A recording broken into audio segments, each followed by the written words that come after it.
পটুয়াখালীর রাঙাবালী উপজেলায় এক মাদ্রাসার শিক্ষকের বিরুদ্ধে 10 বছর বয়সী শিক্ষার্থীকে বলাৎকারের অভিযোগ উঠেছে। এ ঘটনায় অভিযুক্ত শিক্ষককে আটক করেছে পুলিশ।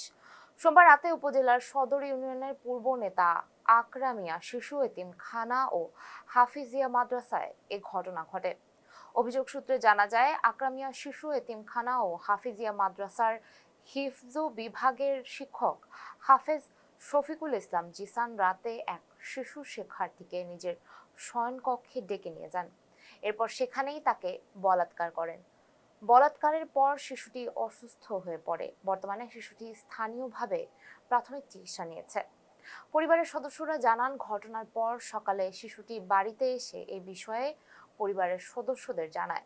এ ঘটনার পর খবর আশেপাশে ছড়িয়ে পড়লে ক্ষুব্ধ স্থানীয়রা মাদ্রাসায় গিয়ে অভিযুক্ত শিক্ষককে অবরুদ্ধ করে রাখেন।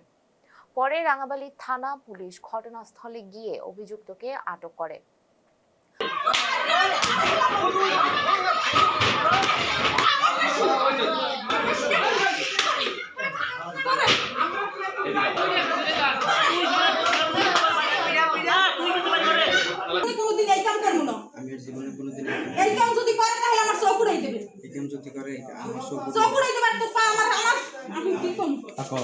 সন্তানের লাগে মনে করেন এই ঘটনা ঘটছে, তা আমার সন্তানের লাগে ঘটতে কতটা সময় হইবে? আমরা এই শুক্র বিচার চাই। জীবন অবাক না করলে কে করবে? 28% মিল্ক ফ্যাটের অবাক করার সাথে ফ্রেশ মিল্ক পাউডার। জীবন অবাক করুক প্রতিদিন। ভুক্তভোগী শিশুর বাবা বলেন, ঘটনার পর তার ছেলেকে বিভিন্ন ভয়ভীতি দেখানো হয়, যেন বাড়িতে এসে কাউকে কিছু না বলে। শিশুটির মা বলেন, ছেলেকে নিরাপদ ভেবে মাদ্রাসায় পড়তে দিয়েছিলেন, কিন্তু হুজুর এসব করে তা কে জানতো। এদিকে শিক্ষক আটকের পরেই এলাকায় মানববন্ধন করে অভিযুক্ত শিক্ষকের দৃষ্টান্তমূলক শাস্তির দাবি জানান স্থানীয়রা। এ বিষয়ে রাঙাবালী থানার ভারপ্রাপ্ত কর্মকর্তা ইলিয়াস হোসেন মুন্সি বলেন, খবর পেয়ে অভিযুক্ত শিক্ষককে আটক করা হয়েছে। এ ঘটনায় ভুক্তভোগী শিশু ও তার পরিবারকে থানায় আনা হয়েছে এবং আইনগত ব্যবস্থা প্রক্রিয়াধীন। সকাল 11:30টার সময় আমরা সংবাদ পাই যে পূর্ব নেতা আকরামিয়া হাফিজিয়া মাদ্রাসায় একটি শিশুকে বলাৎকারের কারণে উক্ত মাদ্রাসার একজন শিক্ষককে আটক করিয়া রাখিয়াছে।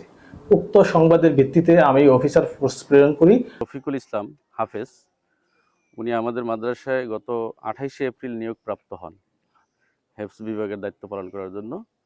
উনি আজকে তো 5 তারিখ, এই 7 দিনের মাথায় একটা অপকর্ম করেছে, যেটা কোনো কর্মী এটা মেনে নেওয়ার মতো না।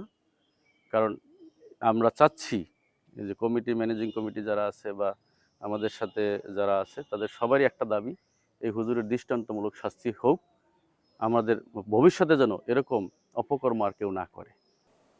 এতক্ষণ সঙ্গে ছিলাম আমি সুমাইয়া হক তন্নি। ফেস দ্য পিপল সাথে থাকার জন্য ধন্যবাদ।